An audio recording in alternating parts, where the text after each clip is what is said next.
ตลาดแบบใดบ่ควรเข้าเทรดมาเบิ่งคลิปนี้นำกันทุกคน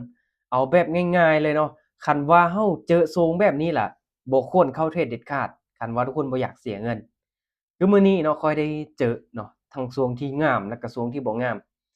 ข้อยคิดว่าเนาะคลิปนี้อาจจะมีประโยชน์เนาะสำหรับทุกคนที่กำลังเทรดกำลังลงทุนเนาะคันว่าสายเทรดระยะสั้นเนาะเทรด Binary Option หลักๆสิ่งที่ทุกคนต้องเบิ่งก็คือแท่งเทียน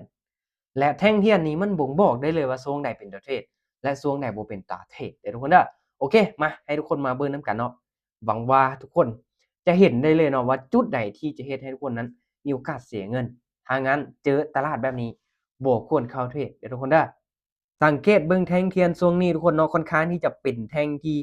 ยาวเนาะชัดเจนเนาะเฮาเบิ่งง่ายเนาะตลาดทรงนี้นี่เบิ่งจากการเคลื่อนที่ของแท่งเทียนแล้วสมูทเนาะหรือว่าแบบเคลื่อนที่แบบคักหลายเนาะงามแบบบ่ได้มีการผันผวนค่อนข้างที่จะรุนแรงปานใดเนาะแต่ทรงที่บ่เป็นตานี่ทรงนี้ทรงที่เป็นแท่งเทียนน้อยๆเนาะมีไซยาวๆเป็นแท่งเทียนโดจิเนาะอันทรงนี้นี่ทุกคนอย่าเข้าไปเทรดเด็ดขาดเด้อทุกคนเด้อย้ำว่าเด็ดขาดเนาะคันว่าเฮาเจอทรงแบบนี้ล่ะ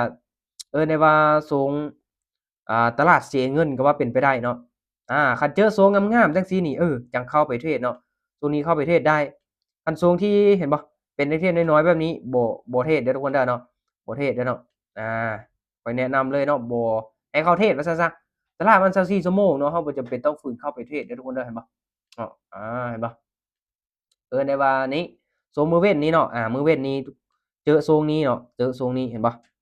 คันทรงนี้นี่บ่เทรดเด้อทุกคนเด้อขี้ร้ายแรงเนาะมาทรงนี้งามแด่เนาะก็เลยเทรดมีกำไรเนาะถ้างั้นก็แน่นอนทุกคนเนาะ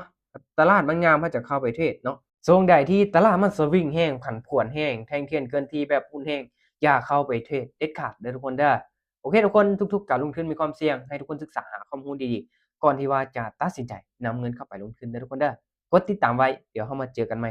คลิปต่อไปทุกคน